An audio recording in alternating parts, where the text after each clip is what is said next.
o Wi-Fi de fora.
Maria Cecília, eu aceitei aqui o seu pedido, mas você não apareceu. É uma pena tá caindo tanto.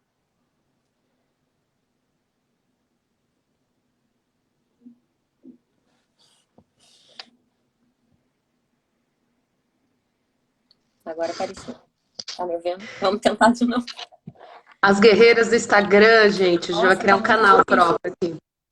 Tá muito Sabe que difícil. uma vez eu fui convidada lá no canal do Daniel Neves, e aí ele caiu total, assim. Caiu, não tinha como voltar. Aí eu fiquei 1 hora falando sozinha. Mas pra quem dá aula online, já isso é mole, né?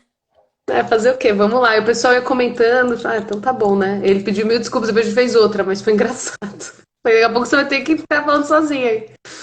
Ai, Nossa, mas gente. tá oscilando muito e estranho. Uma pena, mas tudo bem. Mas aí onde a gente estava? A gente estava falando. Você estava falando sobre litigantes atuais. Exato. Eu acho que assim, é um ponto que, talvez para terminar esse ponto, e aí até tinha uma fala da Suzana que eu tentei ler aqui, até se ela puder mandar de novo, sobre autonomeação, que acho que a gente podia abordar também. Mas só para terminar esse ponto, existe uma metáfora na literatura feminista sobre conciliação e mediação que eu acho muito boa, que é às vezes a mediação, a autocomposição é um lobo na pele de cordeiro.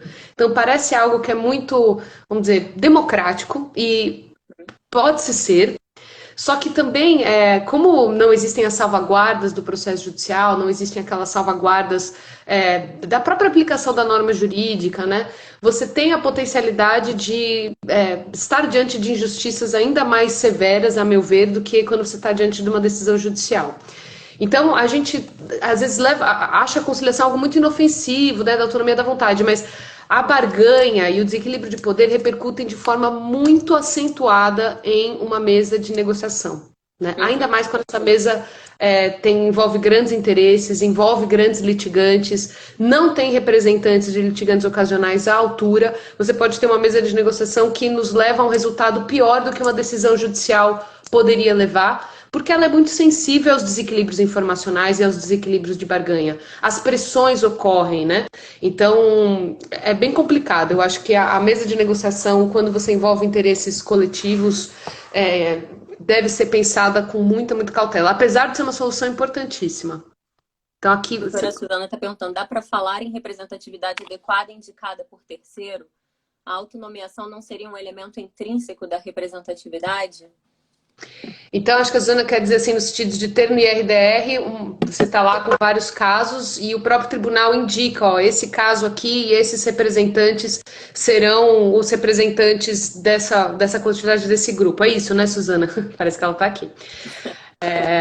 Eu acho complicadíssimo, né, você ter a nomeação você colocar isso de forma forçada numa parte que não entrou com o processo judicial achando que ia assumir esse papel. Esse é um papel que tem que ser assumido de forma muito clara, né? É tanto que eu falo até na tese de que uma coisa é como o Ministério Público atua na ação coletiva, outra coisa é as possibilidades que o próprio Ministério Público tem para atuar num recurso repetitivo. Porque na ação coletiva ele optou por entrar com aquela ação na condição de legitimado, Exato. representante adequado, etc., muitas vezes precedido de um inquérito civil, e realmente se avocou esse papel. Outra coisa é quando ele atua ali como custos legis no recurso repetitivo no IRDR, que ele não tem esse nível de proximidade com a causa, né? Ele vai ali atuar opinando, dando pareceres, enfim, mas não necessariamente teve essa autonomeação, exatamente como ela coloca. Então eu acho que sim, você mesmo tendo uma nomeação, a possibilidade de indicação de representantes adequados no IRDR, o problema intrínseco da representatividade adequada não é superado. Uhum. É. É engraçado que no IRDR a gente está sempre colocando, sei lá, parece que enxugando um gelo, assim, né? Ah, então É. vamos escolher um caso melhor. Ah, não, vamos pôr o Ministério Público para. Não, o amigo escuro vai resolver. No fundo, existe um problema estrutural de participação mesmo. É. Inclusive a atuação do Ministério Público, que é ínfima, né? Tem sido muito limitada no IRDR. Eu vejo alguns IRDRs, por exemplo, que o relator intima o Ministério Público para que ele se manifeste sobre a decisão de admissibilidade e o Ministério Público simplesmente diz que ele só vai se manifestar depois que o caso já tiver admitido. Como se aquilo fosse um requisito para que ele pudesse se manifestar. Quando, na verdade, às vezes a A participação decisão de dele ali, admissibilidade. exatamente, é como se a decisão de admissibilidade ela fosse menos importante, quando, na verdade, ela tem uma função importantíssima dentro do IRDR. E eu tenho visto isso de maneira recorrente, o Ministério Público afirmando que não vai se manifestar antes da admissibilidade, que só vai se manifestar sobre o mérito. E eu indago, mas por quê? Onde é que está escrito que o Ministério Público ele não tem que se manifestar a respeito da admissibilidade, né? E a gente acaba vendo algumas questões até mal delimitadas, né? Que também eu acho que é um problema grave no IRDR. A gente tem casos, por exemplo, acho que foi o IRDR 1 do Rio de Janeiro, do TJ do Rio de Janeiro. Foi um caso no qual foi feita a sessão para o julgamento da admissibilidade, né? Para admissibilidade, e simplesmente não teve participação de ninguém foi intimado. Tinha defensoria, tanto que depois da sessão, né? A defensoria peticionou dizendo, olha, mas eu não fui intimada, eu não pude participar da admissibilidade. Ah, não, mas quando for julgar o mérito, aí eu te intimo, como se não fosse relevante a participação das partes na admissibilidade, né? E aí você vê, por exemplo, nesse mesmo caso, que não teve nenhuma participação na admissibilidade, depois veio a Procuradoria do Estado do Rio de Janeiro peticionando, dizendo, olha, a questão não está muito bem delimitada, porque, na verdade, tem muitas causas que, além disso que vocês falaram, também envolve verba indenizatória. Então, eu preciso que vocês analisem também se caberia indenização nesse caso. E aí ficou rolando um ano. Então intima não sei quem para se manifestar. Agora, então, assim, um ano para discutir se a questão estava realmente delimitada da forma correta ou não. Isso prejudica muito em termos de participação, né? E aí eu fico pensando, por mais que eu seja entusiasta da autocomposição, como é que você vai fazer autocomposição num cenário desse de caos? Não, e você colocou um ponto que a gente vê tanto no recurso repetitivo quanto no IRDR, que talvez não seja estudado ainda o suficiente, que é a delimitação da questão, a questão submetida a julgamento, né? Muito mal feito, de fato. Assim, essa etapa da delimitação da questão é fundamental, ainda mais nos moldes que a tese jurídica tem no Brasil, que é realmente uma tese jurídica quase que sumular. Então, se você tem uma questão mal delimitada, você vai ter uma tese jurídica mal delimitada. Seja ela não representa aquela massa de processos, ela não vai ser útil, ou seja, ela não vai permitir uma aplicação adequada, porque ela vai ser uma questão muito aberta, ou uma questão mal direcionada. Então, essa etapa da admissibilidade, a participação é muito importante, né? E parece que é engraçado, faço até um paralelo com o próprio saneamento. A gente já entendeu que o saneamento é importante e que precisa ser participativo, mas aqui a gente ainda não entendeu. E mais, a gente já entendeu que o saneamento tem que ser participativo, já entendeu que a admissibilidade tem que ser participativa, mas na prática isso não arcabouço de possibilidades de ação do IRDR. Então, a escolha do caso paradigma, isso que você falou, a decisão de admissibilidade, o envolvimento do Ministério Público, da Defensoria Pública, o envolvimento de amicus curiae. Então, assim, você falou da tese do João, a minha também, outros trabalhos, a gente vai tentando, né, fazer proposições ou recomendações para mitigar esse Pra tapar um problema de buraquinho. participação. Mas na prática, tá no outro lado. Eu vi decisões recentemente negando a participação de Amit Curi em RDR, apesar de estar lá escrito, porque é um processo objetivo, técnico objetiva. Na verdade, assim, os Amit só podem contribuir com a discussão em abstrato, sabe? Não trazer fatos, porque os fatos não são relevantes. Você colocou É, aí da não participação nas decisões de admissibilidade, essa publicidade, que é um elemento crucial, né? A Bruna Braga, nossa colega, também coloca da importância da intimação das agências reguladoras, isso também não ocorre na prática. Então, há alguns mecanismos que poderiam mitigar esse déficit de participação. Esses mecanismos não são utilizados. Há construções doutrinárias que poderiam mitigar esses desequilíbrios. Essas construções não são apropriadas também. E muitas vezes, visões sobre RDR que não são necessariamente equivocadas, mas eu acho que são limitadas com relação à aplicação prática, que é a ideia de ser técnico objetiva, de ser precedente, são usadas como desculpa para não se utilizar dessas salvaguardas, ou para minimizar a questão da participação. Né? Então, o que a como gente se vê na fosse prática desculpa para tudo, né? Tipo, é processo muito menos. objetivo, então eu não preciso abrir. E aí, a gente até conversou isso também quando a gente falou no telefone. É, acho que foi dissertação de mestrado, né, do Fernando Checaira.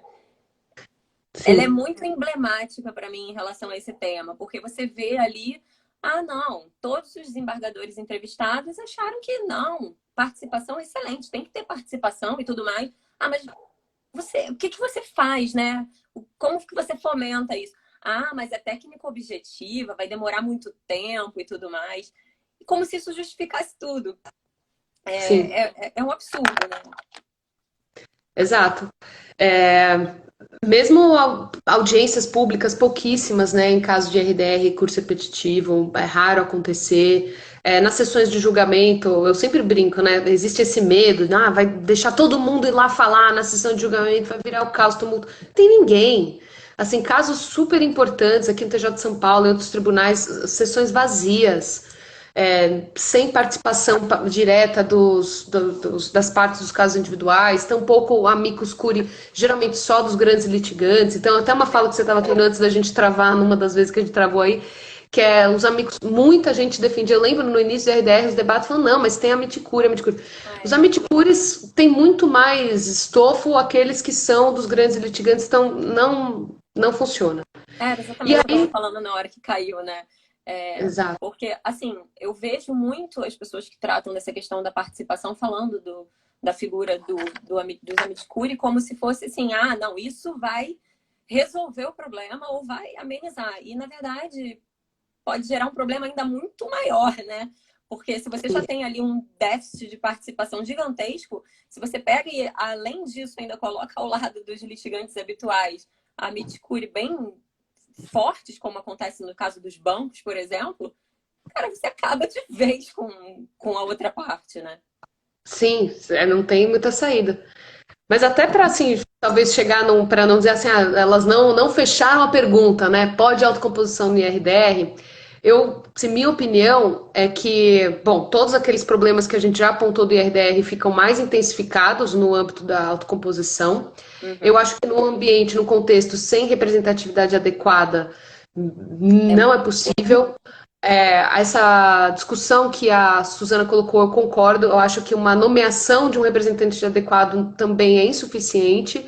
E o meu receio é de que as tratativas ou tentativas de tratativas no âmbito do IRDR sejam muito mais uma concertação que ocorre sem a devida publicidade, sem a devida representação de interesses, do que propriamente dito uma autocomposição. Então, acho que é um Uhum. pouco, eu sei que parece uma visão meio, como vou dizer, pouco otimista, mas eu vejo mais riscos do que oportunidades na autocomposição na RDR. Seria necessárias mudanças estruturais na técnica, a meu ver, para que isso pudesse ser pensado de uma forma mais interessante. E você tinha, a gente quando conversou, você tinha comentado que achava que uma brecha que tinha para autocomposição e que talvez ali valesse a pena fosse na execução, Sim. né? E aí tem até um artigo do desembargador César Cury, do TJ do Rio, que ele fala exatamente isso, né?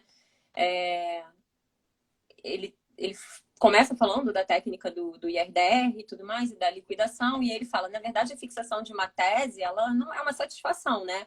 Ela é um momento ali, depois você precisa da satisfação. E considerando que na execução a gente tem aí o maior gargalo do nosso processo, por que não pensar em uma conciliação, em uma mediação pós-fixação de tese? Embora para algumas pessoas isso possa soar afrontoso, né? O meu orientador, né, Humberto Dalla, ele defende exatamente o contrário. Ele acha que, não, é possível autocomposição até o momento da fixação da tese. Depois que fixar a tese, não tem mais como autocompor nada. E aí eu acho que você exclui, talvez, o campo mais fértil para autocomposição, né? Que é justamente na execução. E aí eu queria saber, Maria Cecília, o que você acha disso? Eu acho que assim, bom, primeiro, talvez uma coisa interessante seria que as teses também se preocupassem com isso, que a ideia que a gente colocou, se preocupassem com a sua própria execução, né? Que é aquilo que a gente colocou da delimitação das questões. Então, por exemplo, se tem uma tese jurídica que vai tratar de indenização, por que não, talvez, prever aí uma possibilidade de uma execução mais facilitada nas várias ações individuais, né? Então, por exemplo, tem aí uma tese que é devida indenização. Então, vamos facilitar talvez essa execução, né? Então, nas ações individuais, a indenização deverá ser paga com determinado procedimento, paga diretamente para os mutuários, para os beneficiários, e suas contas bancárias, por exemplo, os produtos inflacionários, né? Então, vamos dizer que se tivesse uma tese de RDR, mas óbvio que tem aí repercussão geral, dizendo que então, realmente deve-se os produtos inflacionários nessas situações. E já estipulando, olha, os bancos deverão proceder com os pagamentos diretamente aos mutuários, independentemente de execução individual. Então, poderia ter na tese jurídica alguma facilitação da execução individual das ações individuais, como eu acho que é importante acontecer no âmbito das ações coletivas. Uhum.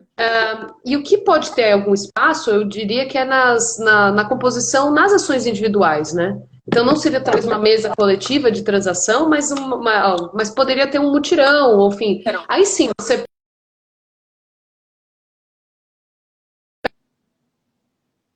vamos dizer, valor pago, uma taxa que foi indevida, ou uma restituição aí de uma cobrança de qualquer coisa. Ou isso a gente